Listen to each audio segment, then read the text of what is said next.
Hello everyone, welcome to ANR studios. వేసవి వచ్చేసింది. ఎండలు ముదురుతున్న ఈ కాలంలో మన శరీరాన్ని చలువ చేయడానికి మన జీవన శైలిలో కొన్ని మార్పులు తీసుకోవడం చాలా అవసరం. ప్రత్యేకంగా ఆహారపు అలవాట్లలో శరీరానికి చలువ చేసే పదార్థాలను ప్రాధాన్యం ఇవ్వాలి. చల్లదనానికి మొదటి అడుగు మంచినీళ్లు. పెద్దగా గ్లాసులు తాగడం కాదు, నీళ్లను కొద్ది కొద్దిగా చప్పరించుకుంటూ తాగితే నోటిలోని లాలాజలంతో కలిసి శరీరం వేడి సహజంగానే తగ్గిపోతుంది. మజ్జిగ వేసవిలో మర్చిపోవద్దు.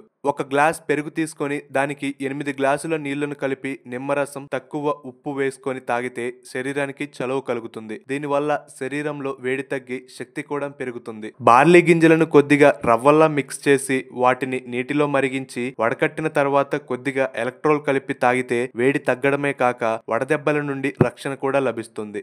నీటిలో నానబెట్టిన సబ్జా గింజలను తాగడం వల్ల శరీరానికి తక్షణ చలువ లభిస్తుంది. వేసవి కాలంలో ఎప్పుడైనా తీసుకోవచ్చు. ఇది వేడి తగ్గడానికి బాగా సహాయపడుతుంది. బాదం బంకను రాత్రి నానబెట్టి ఉదయాన్నే దానితో తయారు చేసిన నీరు తాగడం వల్ల శరీరానికి తడి, చల్లదనం లభిస్తుంది. ఇది పాయసం లేదా సేమియా వంటి వంటకాలలో కూడా వాడుకోవచ్చు. వట్టి వేర్లను నీటిలో మరిగించి తయారు చేసే నన్నారిలాగా రుచికరంగా ఉండటమే కాక యూరినరీ ఇన్ఫెక్షన్స్ కూడా నివారిస్తుంది. సోడా లేదా నీటిలో కలిపి తాగవచ్చు.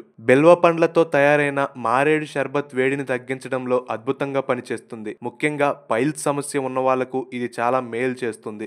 రక్తస్రావాన్ని కూడా తగ్గించగలదు.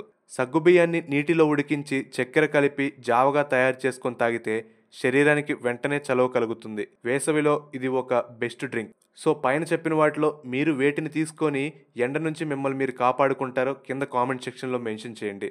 అలాగే ఇటువంటి మరిన్ని వీడియోస్ కోసం వెంటనే ఏఎన్ఆర్ స్టూడియోస్ని సబ్స్క్రైబ్ చేసుకోండి. Thank you for watching.